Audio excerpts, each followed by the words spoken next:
Maganda at maluwalhating araw po sa inyong lahat. Ngayong Martes, pangatlong araw ng buwan ng Agosto, taong 2021. At gaya po ng ating paalala sa inyong lahat, magsuot po kayo ng inyong mga face mask and face shield. Nakalimutan nating ibaba ang face shield. Anyway, dyan lang. And ano pa ba? Kailangan huwag niyong kakalimutan na palagi kayong observe ng 2-meter distance or 6 feet pag kayo'y nasa labas na. And magpakalusog po kayo. Alright, punta na po natin itong mga natatanggap ng One Hospital Command Center dahil dumarami na naman, Diyos mio.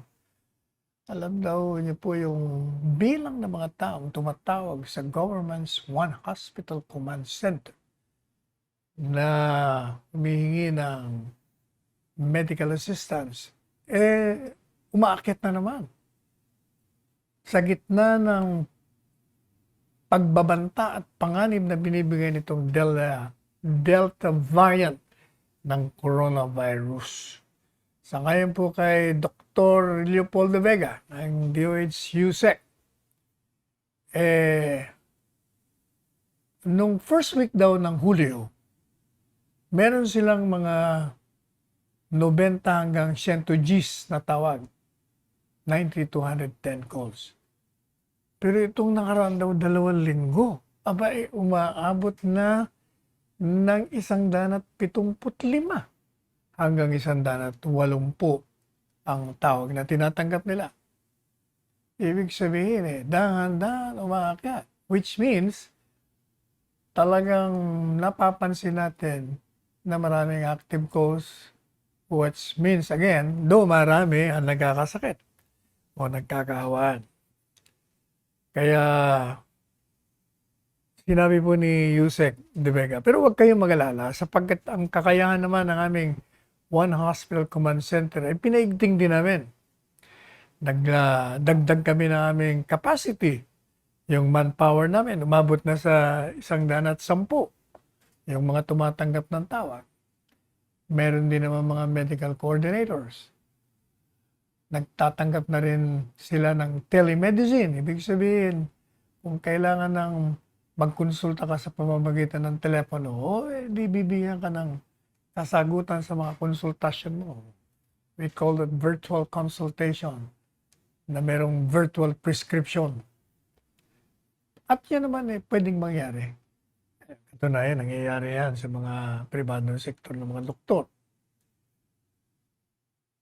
Basta sa ngayon kay Dr. De Vega, yung mga kailangang hakbang kailangang isagawa upang masawata ang pagtaas ng bilang na naman ng COVID-19 sa ating bayan. Itong pag-sequence nitong Delta virus, hindi naman daw lahat ng positive ng RT-PCR, kundi konti lang. At sa paningin daw po nila, baka nasa tip of the iceberg ang nakikita nila. Kailangan talaga daw na gumawa ng mga hakbang para makontrol natin ang transmission at ang paghahawaan. Ito pong One Hospital Command Center, ito yung healthcare referral network na nakaugnay po ito sa mga service providers gaya ng ospital, quarantine facilities, at mga medical transportation. At kung gusto nyo tawagan ito, pwede nyo tawagan sa mga numero ito. Kunin nyo po, 02-886-505-00. Ulitin natin ha, 02-886-505-00. O sa mobile naman, ito number. Napakadaling tandaan.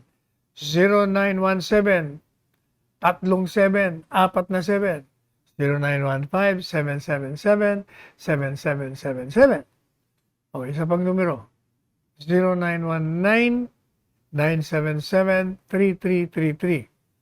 0919-977-3333. So kung meron kayong kailangang maparating sa One Hospital Command Center, may gusto kayong i-report na may sakit, kailangang dali ng ambulansya, o kaya naman meron kayong mga narinig dyan sa isang lugar nyo na biglang maraming nagkakahawaan dyan para mapadala natin ang mga medical frontliners. O tawagan niyo po yung mga numero binanggit po natin sa inyo. Samantala, ang ating pong pamahalaan pinapaigting yung pong detection, isolation ng COVID Delta threat. In other words, sinasagawa po ng mga kinauukulang departamento at mga ahensya ng gobyerno yung mga karampatang hakbang upang masugpo natin, mapahinto natin ang nag-aambang pagkalat nitong Delta variant. At ito pong pandemic task force po natin talagang nagsasagawa ng mga dapat nilang ilatag upang mapahinto, hindi matuloy ang pagkalat nitong Delta variant. At ito pong IATF, naprubahan na noong unang araw ng Agosto, yung pong pagpapaiksi ng detection to isolation quarantine interval ng hindi bababa sa 5 araw. At yung pong mga kasama sa conduct ng active cases na makikita sa iba't ibang lugar, ang pinaprioritize po natin ay yung tinatawag na clustering. Yung pong pagtitrace ng mga close contacts nung mga nahawahan sa loob ng 24 oras. Pati na yung madali ang paglalagay sa kanila sa isang lugar kung saan hindi sila makakahawa. Pati na yung pagtetest ng mga na-contact nila. At kinakailangan din po na magkaroon ng rapid antigen test para makumpirma yung mga pinaghihinalaan o maaaring naging close contacts doon sa mga nahawaan. At yung RT-PCR testing naman para doon sa mga negative sa rapid antigen testing. Madali sabi, kahit na negative ka sa rapid antigen testing, kailangan ka pa rin RT-PCR para makasiguro tayo. At ito pong maiksing prosesong ito, ito ang mga kasama. Unang-una, yung kailangan matukoy natin yung mga area kung saan nagkakaroon ng mga pag-akyat ng bilang ng mga may sakit o nahawaan dyan sa mga LGUs. At kailangan mapadali, maisumiti kagad yung mga samples for sequencing. At kailangan din po yung mga lugar, mga workplaces, mga establishments, magkaroon ng araw-araw na screening. Kailangan din matukoy kung sino ang mga nagkaroon ng close contacts dito sa mga tao ito. At kailangan din maimbestigahan. At kailangan po yung mga incentives doon sa mga lugar, kailangan meron para naman mahikayat na mag-report at sumunod itong mga tao sa isolation at quarantine. Samantala, yung pong IATF inaprubahan na yung pagpapatupad naman na binibigyan prioridad sa mga facility-based isolation and quarantine para mahadlangan yung household transmission. At Inuutos din po yung healthcare capacities at mga sistema para ma-ready ka agad ito at madaling ma-access. Ito'y in anticipation sa maaaring pag-akyat na naman ng mga coronavirus cases.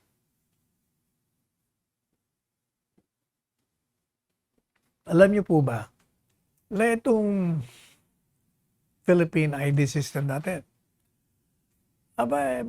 meron na tayong 20 milyong Pilipino na nakatapos na ng Step 2 registration. Katunayan, a total of 20,724,895 na mga individual naisagawa na yung kanilang biometric information noong pang July 23 sa lahat ng mga registration sa buong kapulungan. At sa ngayon po sa Philippine Statistic Authority, yun daw bilang ng mga nagrehistro ay umaabot na sa, pwede raw maabot natin 50 to 70 million Filipinos by the end of the year. Alam niyo po itong Philippine ID System Act. Ito'y pinirmahan ni Presidente noong Agosto 2018. 3 taon na nakakaraan. At walang administrasyon na naging matagumpay dito sa pagsulong nitong Philippine ID system. Marami nagtangka, puro bigo. Sa kung ano-anong dahilan. Pero itong administrasyong Duterte, sinulong, pinasa sa batas, pinirmahan. At ngayon, ay talagang pinabibilis ang pagrehistro ng lahat ng mga individual, adults, dito sa National ID System. Pag meron na po kayo yan, ito ang tunay na prueba ng inyong identification. At ito mapapadali ang lahat ng mga transactionist ninyo. Ito man ay sa publiko o mga pribadong transaksyon. Pati rin pag-enroll nyo sa eskwela. Including yung pagbubukas nyo ng account sa bangko.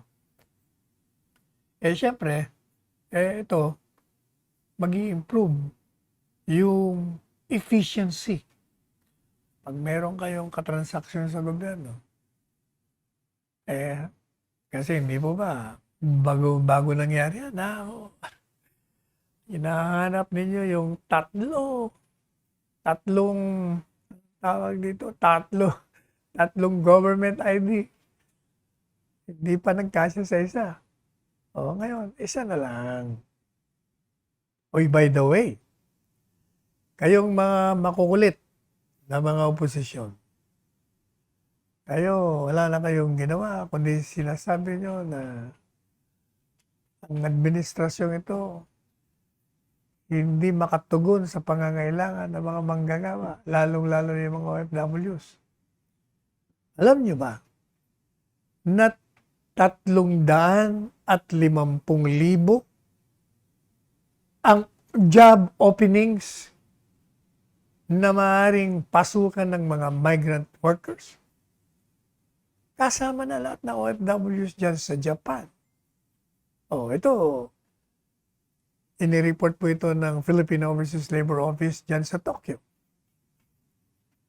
At sa ngayon dito sa ating labor attaché na si Miss Marie Rose Escalada, itong bansang Hapon, naghahanap na sila ng mga manggagawa outside of Japan na papasok sa ilalim ng special skilled worker.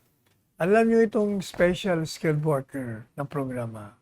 Ito'y nilunsad noong Abril 2019 at ito'y nag-take off last year at sa ilalim ng special skills worker visa, merong 14 na occupational categories. Ano yon? Sapagkat itong mga opening nito ay bukas po ito sa lahat ng mga manggagawa sa buong mundo, hindi lamang sa mga Pilipino. At yung job classification sa ilalim ng special skilled workers are, makinig po kayo care workers, building cleaning management, machine parts and tooling industries, mekaniko in other words, industrial machinery industry, electric, mga electrician, electronics, yung magagaling sa electronics, information industry, yung magaling sa mga IT, construction industry, ordinary mga worker, mga mason niya, kung ano-ano pa. Shipbuilding and ship machinery industry, yung marunong gumawa ng mga barko, mga kung ano-anong motorboat, o ano pa, automotive repair and maintenance, mga mekaniko sa mga sasakyan, aviation industry, mga piloto, o kaya naman, mekaniko sa aeroplano, accommodation industry, o mga hotel, agriculture, fishery, manufacture of food and beverages, and food service industry. Madalit sabi, marami hong bukas na maraming job opportunities. O kaya yung mga kritiko, yun ang i-announce nyo, hindi yung kung puro kayo pula. Tulungan nyo kami na, meron tayong 350,000 opening, job opening sa inyo. Apply na kayo. Teka muna, babalikan po natin kayo. Makalipas ang ilang break na sandali.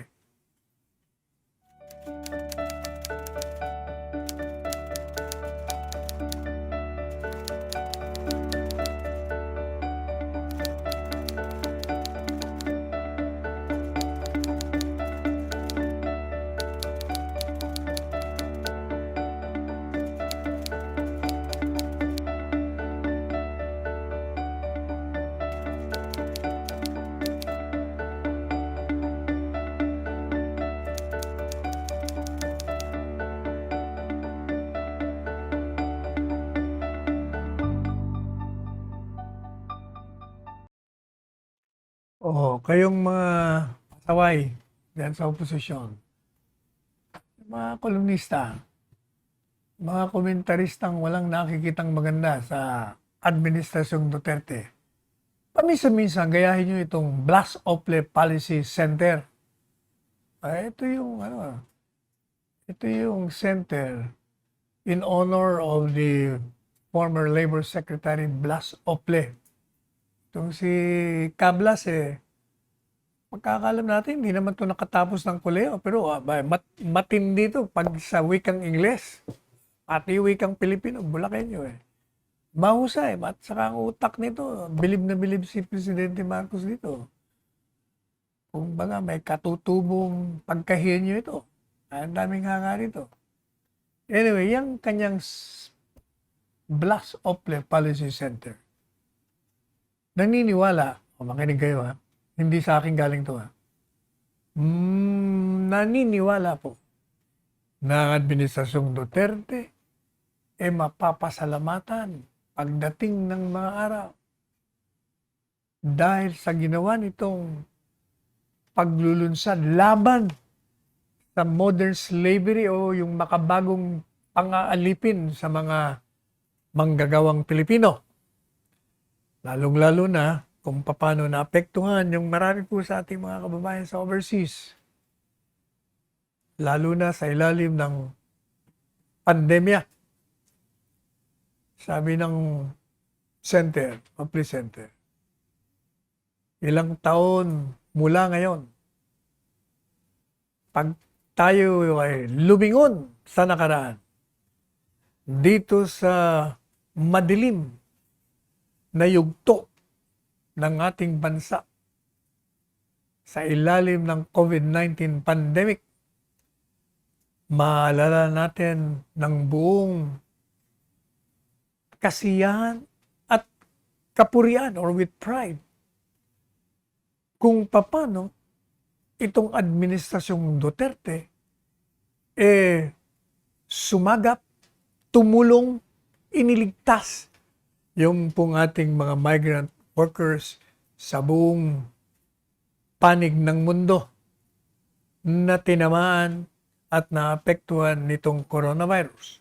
Yan po ang sinabi ng Ople Center sa isang mensahe sa isang ginanap na World Day Against Trafficking virtual celebration noong nakaraang Biyernes, Hulyo 30. Yung pong mga naapektuhan nitong COVID-19, libo-libong mga biktima ng sapilitang labor trafficking and severe exploitation. Yung mga, ito ginawang mga alipin, ginamit nang hindi binabayaran. At yung iba nga sa kanila, nananatili pong stranded dyan sa Middle East at sa ibang bahagi ng mundo. At sa ngayon po sa Integrated Case Management System, platform ng Interagency Council Against Trafficking, meron pong 1,665 kaso ng trafficking at iba pang uri ng pagsasamantala o exploitation na na-record mula pa po noong Pebrero 2020 nung inilunsad ng ganitong programa. At pinapurihan po pa rin ng Opley Center ang Administrasyong Duterte dahil pinanatili nito ang record ng sunod-sunod na 6 na taon na ang ating bansa ay numero 1 sa ranggo pagdating po sa United States Department of State's Global Trafficking in Persons Report. O, biro niya, nangunguna tayo sa pagsira sa trafficking and all forms of exploitation ng mga manggagawa. Kaya kayong mga senador na oposisyon, pwede ba? Titingnan nyo naman yung mga independent report, yung mga walang kinikilingang report, at walang mga blinders sa kanilang mga mata. At sinusuri kung ano naman ang mga ginagawa ng administrasyon. At binibigyan ng kaukulang pagpuri, kayo naman talaga. Sabi nga natin kahit konting pagtingin, pag nanggagaling sa inyo, ma-appreciate natin. Gagayahin niyo yung Opley Center. Puntahan po natin. May bagong shift on foreign policy. Natatandaan nyo, hindi po ba si Presidente Rodrigo Roa Duterte kamakailan nagutos na isuspindi yung pagpapatupad ng Visiting Forces Agreement. At siyempre, alam mo naman,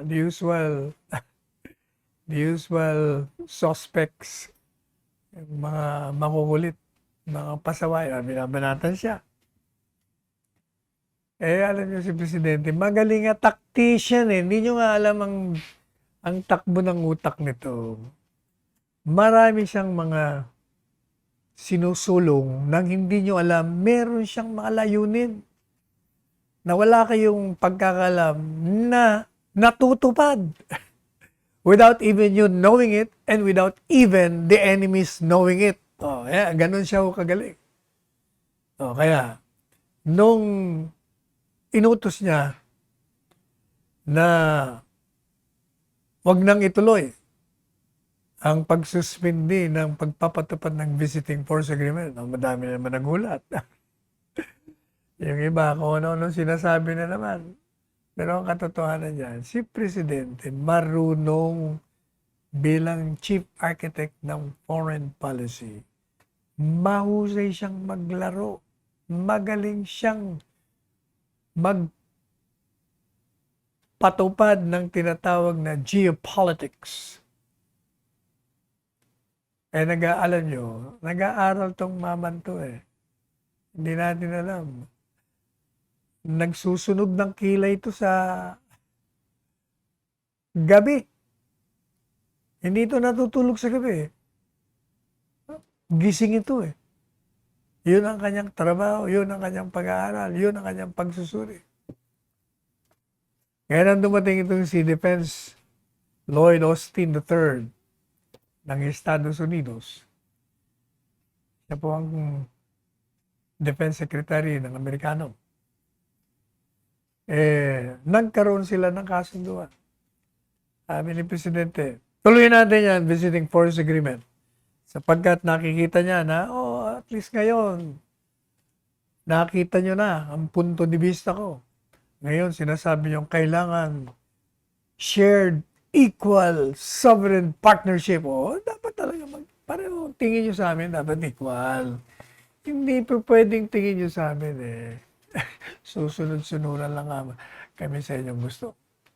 Kaya ito pong si Presidente Duterte, yung Defense Secretary ng US, si Austin, nagkasundo na kailangan ng ating bansa at ang Estados Unidos palakasin ang kooperasyon, ang pag-uugnayan sa pakikilaban sa coronavirus, pati na yung mga tinatawag na transnational crimes, including yung pangkalakalan, yung mga pagpasok ng mga investments.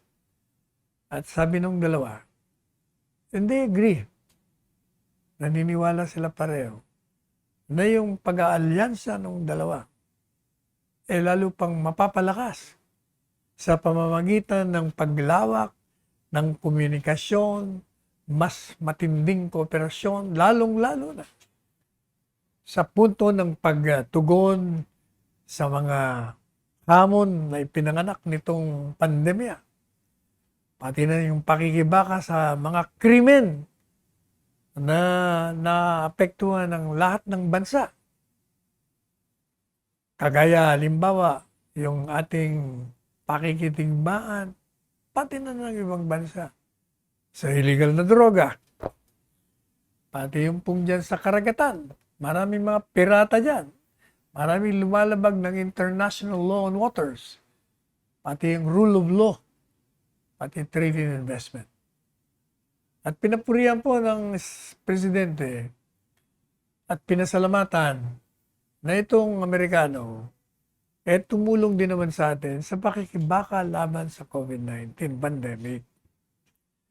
Sapagkat kung matatandaan nyo, lately yung pong Amerikano, siyang leading contributor ng COVAX facility.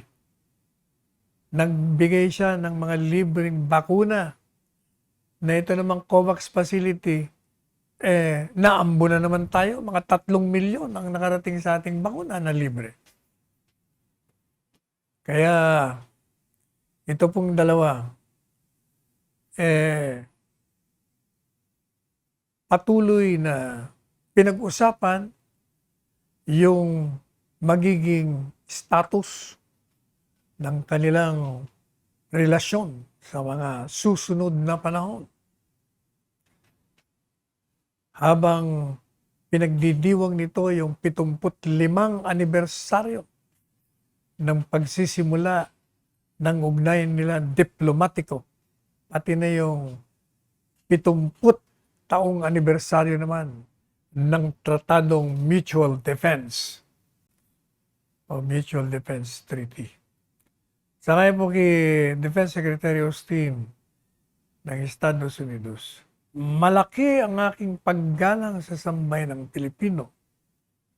At sinabi niya kay Presidente Duterte na ang gusto ng Estados Unidos ay magkaroon ng malakas na relasyon sa ating bansa sa pamamagitan ng pagtrato sa isa't isa na equal na malayang bansa, equal sovereign partner. Ganyan, yan ang gusto ng Presidente. At yan, hindi magaganap yan kung hindi siya, ayun, di ba, kung ano-ano mga threats ang ginawa ni Presidente. Kumbaga, that's the only language that these Americans understand. O, kaya tingnan nyo naman, umaani na naman tayo ngayon. Kaya kayong mga mapupurol sa mga pag-aanalisa, sa pagsusuri ng mga estilo ni Presidente, abay, pag-aralan nyo yung taong ito. Malalim to, dong. O, teka, balikan po natin ngayon after a while.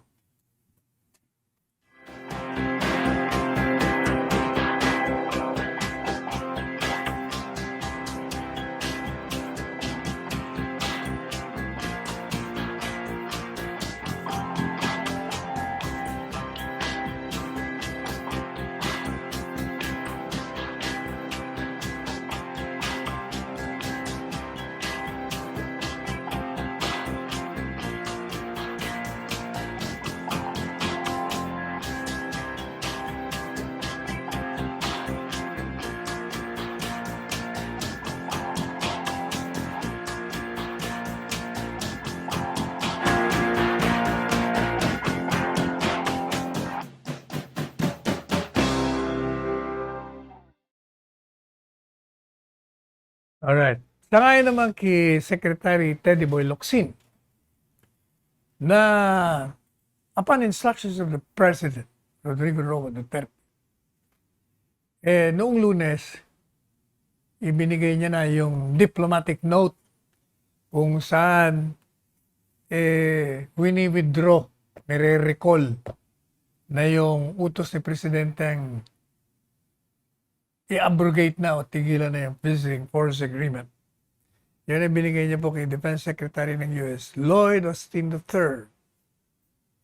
Pagkatapos, sangayon kay Secretary Teddy Boy Locsin, na tinugunan na ng Estados Unidos with good faith yung mga issues na lumabas kaugnay sa relasyon natin pang-seguridad sa Amerika. At sinabi po ni Secretary Teddy Boy Locsin na ipinakita, pinamalas naman ng Estados Unidos ang kanyang commitment na ipatutubad niya ang kanyang mga tungkulin sa ilalim ng tratado at sa kanilang alyansa. At sa ngayon po kay Secretary Teddy Boy Locsin, naman daw ating alyansa sa Estados Unidos nanatili namang malakas. At natugunan natin ang mga iba't ibang hamon na itinapon sa relasyon na ito. Mula nung yung pong abrogation ng Visiting Forces Agreement, ibinigay natin sa gobyerno ng Amerika noong Pebrero 2020. At sa parte naman po ni Secretary of National Defense Delfin Lorenzana, ito pong departamento buong-buo ang pagbibigay ng suporta sa desisyon ni Presidente Rodrigo Roa Duterte na pawalang bisa na yung kanyang liham na tinatapos niya na yung Visiting Force Agreement with the United States. Habang yun daw pong pakikipagkaibigan natin, yung pakikipag-alyansa natin sa Amerika, nakatayo pa rin sa malakas na sahig on solid ground. Kasama yung 1951 Mutual Defense Treaty, yun daw pong restoration, yung pagbabalik ng Visiting Force Agreement, lalong dinadagdagan yung pagpapalakas ng kooperasyon pang-militar sa pagitan ng dalawang bansa. At kasunod po ng mga iba't ibang seguridad na paghamon or security challenges na hinaharap natin, naniniwala po Secretary Delfin Lorenzana na yung ating bilateral na relasyon sa Amerika ay patuloy na magbibigay ng pagpapalawak, pagpapalakas ng kakayahan ng ating sandatang lakas upang maisulong natin ang pambansang interes. Sapagkat ang ating matagal na relasyon sa Amerika, ito naman nakabatay sa malakas na pundasyon. Lalong-lalo na ang layunin ng lahat ng mga pag-aalyansa ng mga bansa ay matamo ang pangkalahatang kapayapaan ng mundo. O yan naman ang sinabi ni Secretary Delfin Lorenzan. Kaya lang, ito naman, dumali na naman tong kabats natin sa Sigmaro. Si Frankie Boy, itong senador. Nag-flip-flop daw. Alam mo, Frankie Boy, ang problema kasi sa'yo, hindi ka kasi laking kalye. Kaya hindi mo alam yung estilo nitong presidente ito. Kung mga babes in the woods kayo pagdating sa foreign policy. Sabi niya, kailangan kasi kasama kami dyan sa Senado. Mali pa yung kanyang basa sa Korte Suprema Pero ng Korte Suprema, hindi yan exclusive sa presidente.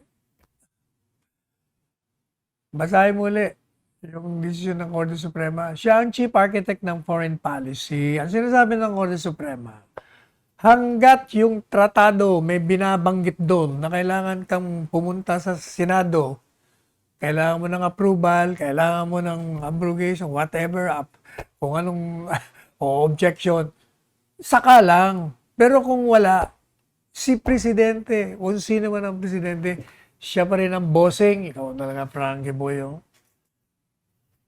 Top-notcher ka naman. Hanga ako sa'yo. Parang nagiging mapurol ka na. Frankie Boy, kabats pa naman kita. Although nauna ka sa akin, 3 taon sa College of Law. Pero, alam mo, marami ka rin dispalingado ganun pa man Brad pa rin kita. Rosing ka pa rin. Okay lang. Kaya, mali ang basa mo. Balikan mo yung desisyon ng Korte Suprema. Pag hindi mo pa naiintindihan, kausapin mo si Justice Supreme Court Associate Justice Marvick Leonen. Siya ang ponente. Ano nga pala nangyari doon? Soljen Kalina, Soljen Joe, ano ba? File ka na ba ng MR mo? Para mabago na yung medyo walang galang na Justice Marvick. Medyo inconsistent yung decision mo Sabihin mo, you are the chief architect of foreign policy. You cannot will unilaterally invalidate, abolish, abrogate a treaty if that goes against the Constitution. That is the very reason nga Kaya nga, ayaw ipatupad, ayaw igalang ni Presidente yung Rome Statute. Kasi pag gagawin mo yon, ito'y lumalabag sa saligang batas. Pagkatapos sasabihin ng desisyon, kailangan mag-participate, mag-cooperate sa investigasyon. O effectively, sinasabi mo mag-cooperate ka sa paglabag sa saligang batas.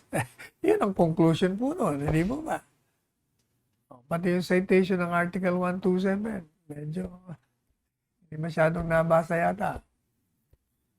Ang sinasabi doon, kahit kumalas ka, ang member state, kumalas ka, pag nasimula na yung investigasyon ng hukuman ibig sabihin, nagsimula ng hearing. Wala namang hearing na nasimulan Meron lang preliminary examination. Ito yung pagdidetermina kung pwedeng magkaroon ng jurisdiction ang ICC. Kasi merong mga requirements Merong mga krimen. Pasok ka ba dun sa mga krimen? Genocide, halimbawa. At pagkatapos, meron pang requirement. Assuming na nakapasok ka, o yung bang bansang miyembro, willing ba mag-prosecute ng offender? Kung hindi naman, meron bang kakayahan to? O kung may kakayahan, pero kung hindi naman willing, o saka lang papasok. Yun ho ang dinitermina. Kaya mali yung citation ng Article 127. Kung maaari lang po, pakibasa niyo ulit. O kaya itong mga maiingay nito sa nasa kaliwa. Carling, ikaw talaga Carling. Hanga din ako sa'yo. Kaibigan din natin to, pero kahanga-hanga rin ito sa talagang hardcore din ito eh. Ito, pikit mata, talagang babanatan ka nito. Palagi siyang meron siyang argumento. Sabi niya, hindi nakatakataka yan na nagbago na naman yan si Presidente Duterte ng kanyang foreign policy dito. Dati, pina-abrogate niya. Ngayon, hindi na naman. Kasi, duplikara ang foreign policy nito. Carling, alam mo, ikaw, mas kilala mo si Presidente Rodrigo Roa Duterte dahil taga Davao ka. Alam mong malalim tong maman to. Alam mo na meron tong mga sinasadyang mga payag, mga galaw na calculated para makakuha niya ang gusto niya. Yan ang hindi mo alam. O, tingnan mo ngayon. Ngayon ang Amerikano, we are going to boost our alliance on the basis of equal sovereign rights. Ngayon, medyo okay na. Equal na tayo, ha? Sabi niya, yan gusto lang ni Presidente na makakuha ng mga suporta. Ikaw talaga. Alam mo, kailangan, kung ikaw Presidente, marunong kang maglaro. Palagi yung interes ng sambayanan ang nasa isip mo. At kung makakatulong sa mga kababayan mo, yung ganitong estilo ng pakikipag-ugnayan, yung nalilito ba, yung kapartner mo, hindi niya malaman kung kakampi ka o hindi. Kung yun ang makakabuti, gawin mo.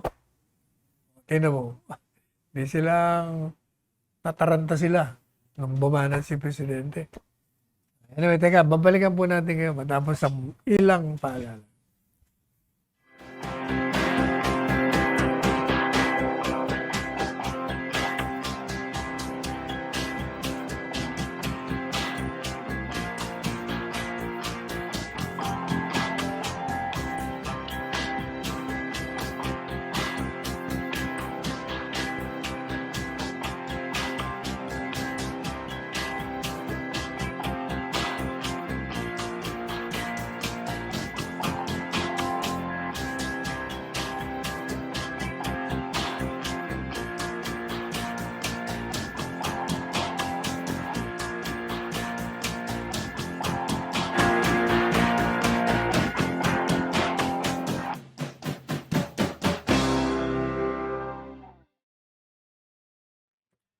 Ito rin, isa pa ito eh.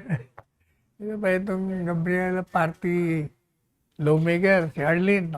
Ito po, isa ka pa, Arlene. Sabi niya, alam mo yung ginawa ni Presidente Duterte. Yan ang pamamaraan niya para makakuha ng suporta sa susunod na halalan. Nako, hindi niya kailangan ng suporta. Pareho ka rin ni Del Rosario. Kailangan daw ng suporta. Tumulong daw yung China. Sus, Maria Josep. Hindi niya kailangan ng suporta. Kita mo yung trust rating, approval rating eh. Lumalampas na sa bubong eh. Sabi pa nitong party list. Yan daw, mga babae. Yung karasan lamang sa mga babae natin at mga membro ng LGBTQ na ginawa ng mga Amerikano. At hindi natin makakalimutan yung ginawa kay Jennifer Laude. Teka muna, nakalimutan mo na ba? Nan inusig natin yung sundalo, Amerikano. Kinulong natin ilang taon. Ikaw naman, nakakalimutan mo na yan. Kung yun man ay nakalaya na, merong dahilan. Pero, nagdusa naman siya. Definitely, nagdusa siya. Tandaan mo, kung yung mga pinagsasabi nyo, totoo labang kay Presidente Duterte, akala nyo ba, makakakuha siya ng mataas na rating, approval? May bago na namang survey. Mataas na naman ang nakakuha niya. Yung pong sinagawa ng RP Mission and Development Foundation Incorporated, ito, independent ito at hindi ito binayaran para gumawa ng survey. Sarili lang kayod to. Nakakuha si Presidente ng rating na 77% dyan sa National Capital Region. At nakakuha po siya ng trust rating ng 72% batay sa survey na 30,500 ang pinagtanungan nito. Sabi ni Dr. Paul Martinez, siya po yung Executive Director ng RPMB. And the Chairman Political Analytics na nagpapakita na kahanga-hanga ang performance ng presidente, nakikita raw kasi yung mga constituents, yung mga ginagawa ng gobyerno, lalong-lalo na sa NCR, nararamdaman nila. Bakit naman hindi nila mararamdaman? Sila mismo yung beneficiary. Kaya yung pamilyang Duterte, yung pangalan daw na Duterte, ayan, naitanim na. Nagkaroon na siya ng brand name, nalipunan. Kaya yung pag may tatakbong Duterte, lalong-lalo na yung si Mayor Sara, ang laki ng bentaha. At dyan po sa survey na yan, yung mga ahensya ng gobyerno, pati mga departamento, DOJ, DOT, DFA, ang overall satisfaction rating mataas, 57%. Yung madalit sabi, yun ang sinasabi natin, mulat sa poll. Yun pong mga ahensya ng gobyerno, mga departamento, may kanya-kanya pong programa para sa ating mga kababayan. At itong mga kababayan natin na tumatanggap ng mga ayuda sa ilalim ng mga programang pinatupad ng lahat ng ahensya ng gobyerno, sila po ang nagbibigay ng laman ng survey. Sila yon. Kaya hindi nyo mapapasinungalingan. Kita mo, pati ito si Senador Christopher Bongo. Maniwala kayo, sa dami mga senador, siya nangunguna. Sige nga, minimenos niya noon. Yung mga mayayabang dyan sa Senado, nakakala mo, ang gagaling, kung pumorma, kung magsalita. Parang wala nang nakitang kabutihan na itong administrasyon. Tingnan nyo. Itong si Senador Christopher Bongo, walang imik ito. Napaka-humble na tao. Trabaho lang ng trabaho ito. Nakita niyo yung kanyang malasakit center, naka 130 plus na yata.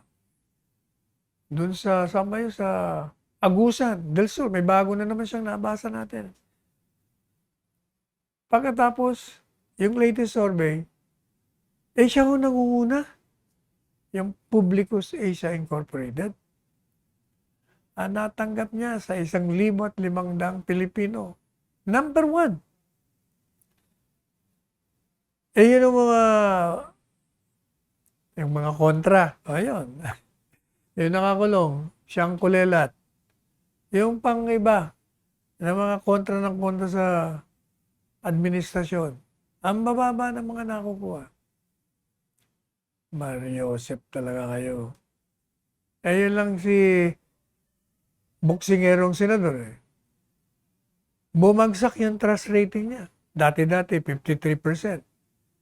Ayun, naging 24 na lamang. Yung si Senador Grace, natanggap 35. At yung mga iba pang mga sumunod, madalit sabi, lahat sila inunahan nitong minimenos nilang senador na neophyte kasi ang taong bayan nakikita Araw-araw nasa dyaryo. Lipad dito, lipad doon, ayuda dito, ayuda doon. Nasa Senado, pero nasa cabinet meeting. O bakit naman hindi hahanga? O kaya kayo, huwag niyong memenosin yung mga ordinaryong tao na binigyan ng pagtitiwala ng taong bayan. Sapagkat na kikita po nila yung mga ginagawa.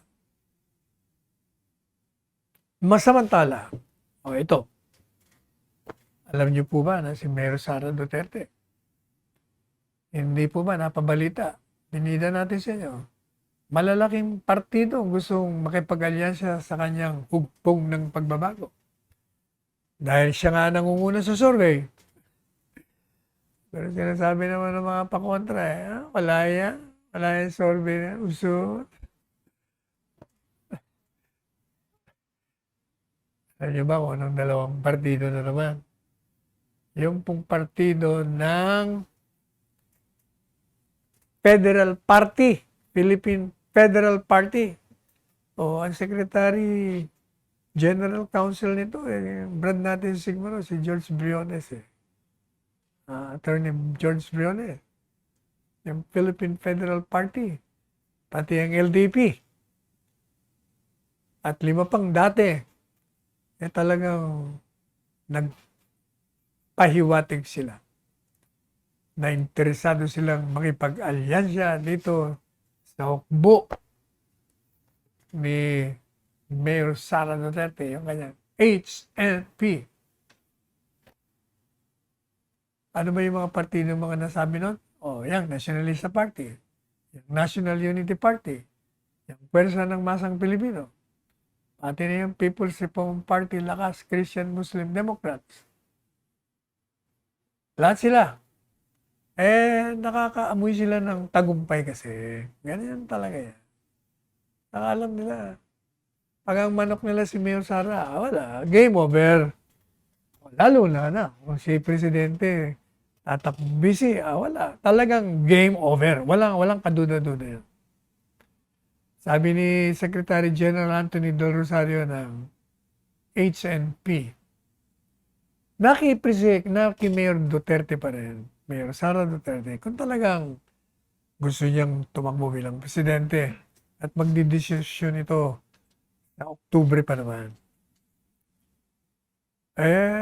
Alam niyo, sabi nga natin ayaw man ni Mayor Sara, ayaw man ni Presidente na tumakbong Vice Presidente, ayaw niya man na patakbuhin si Mayor Sara, ayaw man ni Mayor Sara, pero pag yun po ang panawagan, yun ang tinig ng sambayanan na silang dalawa ay tumakbong Presidente at Vice Presidente, paniwala kayo. Yun po ang mangyayari. At pag nangyari ang pagtakbo nila, silang dalawa ang lalabas na presidente at vice presidente. Tandaan po ninyo, sa programang ito, una ninyong narinig ang ganyang prophecy. Samantala, sabi ni Presidente, kahit na sinong manalo, kahit na sinong presidente, binibigay niya suporta. At pinagdarasal niya ang tagumpay ng sino mang presidente ito. Siyempre, hindi niya masabi. Malak niya. But in fairness to him, siya pag sinabi niya, I will support whoever is elected president. Taga nyo na sa bato yan. Malaging ganyan na si presidente. Sabi niya, ako'y pinagdarasal ko na sana susunod ng presidente magtagumpay.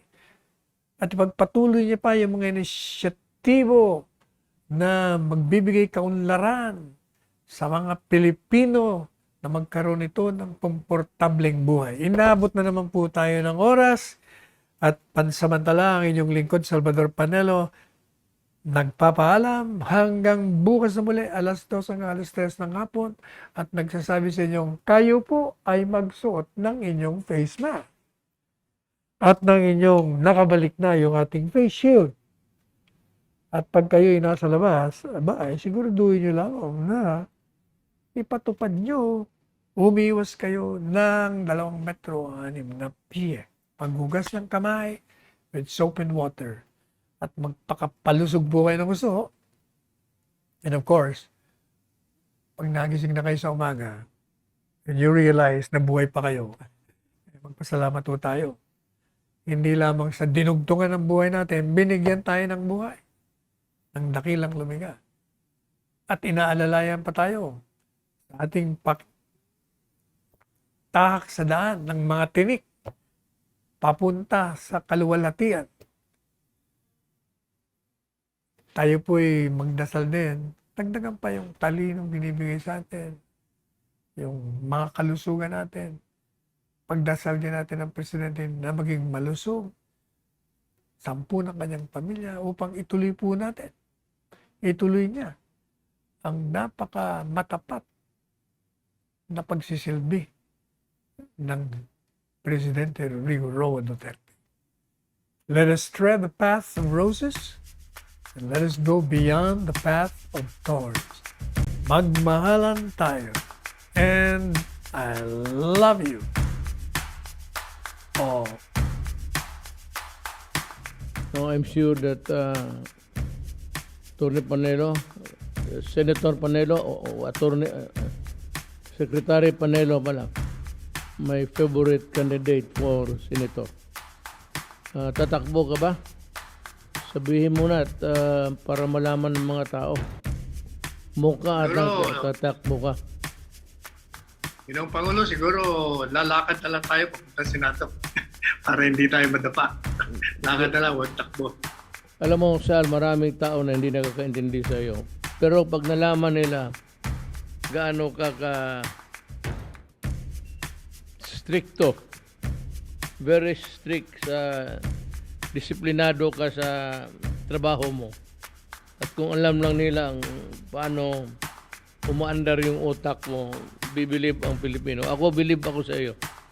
Bilib ako sa utak mo at I said I appreciate your itong ano mo, pagka-stricto mo sa trabaho. Everybody is almost on a tip-top pag yung binabasa na namin yung mga recommendations mo. You are the presidential advisor, legal advisor of the president. At marami kang naibigay na mga opinion na nagamit ko. At sa awa ng Diyos, puro totoo. Sabi ko nga, hindi naman iniiwasan natin dito na magmukha tayong, or at least there is no, hindi magsuspetsa ang Pilipino na kasabwat tayo sa lilangan ng mga taong Pilipino. It's your turn to talk. Mabuti siguro magtagalog ka na lang, mahusay ka, Bicolano ka. At saka Ilocano po ako, Presidente. Bicolano Ang ka. tatay ko'y La Union, ang nanay ko'y Bicolano. Whichever. Marami pong salamat for the kind words, Mr. President, and for your endorsement.